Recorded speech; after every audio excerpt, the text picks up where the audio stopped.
Hey, y'all remember when Mac Dre made that song about how he was getting back to his money and going back to the mission? Cause we was just chilling in Vallejo, right? And I was like, "Yo, Mac Dre, how you be getting all this money, man? I be seeing what you doing." He's like, "Yo, I be pimping." I'm like, "You be pimping for real, man?" He's like, "Yeah." So one day, like I can tell you about this one situation. Like it was like 6 in the morning. I got up, my beeper was going on. This joint was vibrating, going crazy, and my freaks was sitting there telling me they had some checks for me. So I was like, "Yo, I'm about to go ahead and get that." So I'm about to leave the motel room, but then the chick I was with in the motel room, she was like, "Dre, you really gonna leave so soon?" And he thought about what happened last night. He's like, "Shoot, bump that, go back in for a quickie." Cause like, look, bro, I ain't even gonna front you. What she did to me, man, she had your boy harder than a 10 pound of frozen neck bones. You feel what I'm saying, man? It's just real like that. So anyway, I get her, put her in the car, take her back to where she going is. She tried to go off on me. I left her in smoke because I wasn't trying to hear all that. So I'm dipping out, and then the police pull me off. It's like, "Yo, the police tried to get you?" Like, "Yeah, but they can't fade Denzel Washington." So they doing what they do,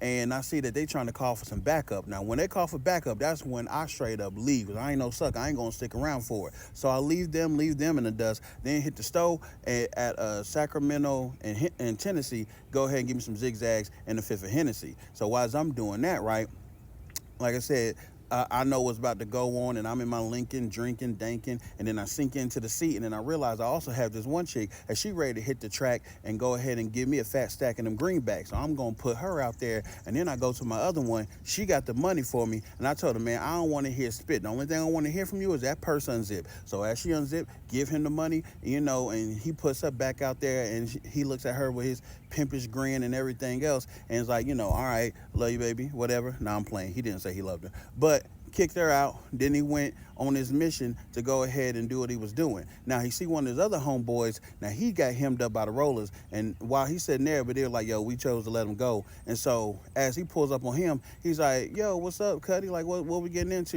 What's going on with the play after dark?" He's like, "I know there's a party going on at College Park, and that's where I'm going to hit at." And they wave at each other and they peace out as he goes back to his mission, just trying to get his green, right? And I was like, "Okay, so that's crazy. So you really got him out there like that. Well, how do you get these women anyway to be that?" He's like, "I just laid down my pimping, man, like one time. Like this one day I can tell you, I went to this burger spot, right? Went to this burger spot, and there's a whole bunch of people out there, they doing their thing or whatever. I, take me a swig of some cognac, then I go up to the counter, give me a burger and milkshake. But then there's a girl behind me that stick with some silk fake hair. And I'm like, it looked kind of real, but I wasn't worried about that. So I went into my spiel to let her know who I was and everything else. She couldn't really believe that. But then I end up, kicking enough game to her, and then I gave her the number to my beeper, and she took that joint, and that's when I pulled off, the system going crazy, that thing dumping, and I went back on a mission after that. Because trust me, she gonna call, because that's just how I get down. I was like, "Man, you live a wild life, man. Hey, you already know it is what it is, baby."